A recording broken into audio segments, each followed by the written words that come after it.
అమరావతి ప్రాంతంలో తొలి శాశ్వత నిర్మాణ భవనం అయితే ఇది ఏపీ సిఆర్డీఏ కార్యాలయం వెనకాల ఉన్నది. దీని లొకేషన్ వచ్చేసి సీడీ యాక్సెస్ రోడ్డుకి పక్కనే ఉన్నటువంటి ప్రాంతమే ఈ యొక్క సిఆర్డీఏ కార్యాలయం. రైతులకు అందుబాటులో ఉండేందుకు ఈ యొక్క అమరావతి ప్రాంతం నిర్మాణం చేయడం జరిగింది. గతంలో ఈ సిఆర్డీఏ కార్యాలయం విజయవాడ లెనిన్ సెంటర్లో అయితే ఉండేది. ఇక్కడ అమరావతి ప్రాంతంలో రైతులు అక్కడికి రావాలని చాలా ఇబ్బంది పడుతున్నారు. రైతులకు అందుబాటులో ఉండాలి. నిర్మాణం అనేది ఎక్కడ జరుగుతుంది కనుక రైతుల సమస్యలు సీడీ యాక్సెస్ రోడ్ పక్కనే ఈ నిర్మాణ పనులు చేపట్టారు. 29 గ్రామాల రైతులు అయితే భూములు ఇచ్చారో ఇచ్చే రైతులకు ఏదైనా సమస్య పరిష్కారం కావాలన్నా ఈ సిఆర్డీఏ సంబంధించిన అధికారులంతా కూడా విజయవాడలో ఉండేవాళ్ళు. కానీ అక్కడ ఉన్నటువంటి కార్యాలయాన్ని కూడా పూర్తిగా ఆపేసేసి ఇక్కడ పూర్తి స్థాయిలో దాదాపు 7 అంతస్తుల నిర్మాణం అయితే చేపట్టడం జరిగింది.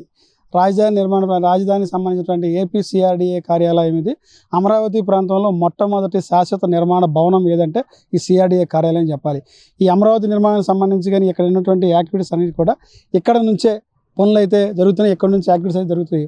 దీనికి సంబంధించి చూసుకుంటే దాదాపు ఈ 7 ఫ్లోర్లు అయితే నిర్మాణం అయితే చేపట్టారు. దాదాపు విజయవాడలో ఉన్నటువంటి పురపాలక శాఖ సంబంధించిన అధికారులు కానీ సిఆర్డీఏ అధికారులకు సంబంధించిన అధికారులంతా కూడా పూర్తి స్థాయిలో ఈ సిఆర్డీఏ కార్యాలయం నుంచి విధులు నిర్వహిస్తున్నారు. ఈ అమరావతి ప్రాంతంలోని రైతులు ఏదైతే ఉందో 29 గ్రామాల రైతులు ఎవరైతే రాజధానికి భూములు ఇచ్చారో వారికి ఏదైనా సమస్యలు ఉన్నా సిఆర్డీఏ కమిషనర్ని కలవాలన్నా, దాంతోపాటు ఏదన్నా ల్యాండ్ పూలింగ్ సమస్యలు ఉన్నా, ఏదన్నా ప్లాట్లకు సమస్యలు ఉన్నా, ఏ సమస్య అయినా సరే ఈ సిఆర్డీఏ కార్యాలయంలో సంబంధిత అధికారులంతా కూడా ఇక్కడైతే సిద్ధంగా అయితే ఉంటారు.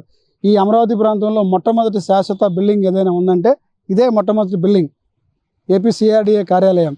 ఈ కార్యాలయం ఇక్కడ మొట్టమొదటి నిర్మించారు. దీని లొకేషన్ వచ్చేసి విజయవాడ నుంచి వచ్చేటప్పుడు ప్రకాశం బ్యారేజ్ దాటిన తర్వాత ఏదైతే ఉందో సీడీ యాక్సెస్ రోడ్డు కొండవీటి వాళ్ళ పక్కన నుంచి సీడీ యాక్సెస్ రోడ్ వచ్చిన తర్వాత అలా స్ట్రైట్గా వస్తూ ఉంటే దాంతోపాటు వెంకటేశ్వర స్వామి గుడి దాటిన తర్వాత అలా ముందుకు వస్తే ఫ్లైఓవర్ దాటిన తర్వాత రూటు ఇలా వస్తూ ఉంటే శాశ్వత భవనమే కనబడుతుంది ఈ సిఆర్డీఏ కార్యాలయం. శాశ్వత భవనాల్లో ఈ సిఆర్డీఏ కార్యాలయం ఒకటని చెప్పొచ్చు.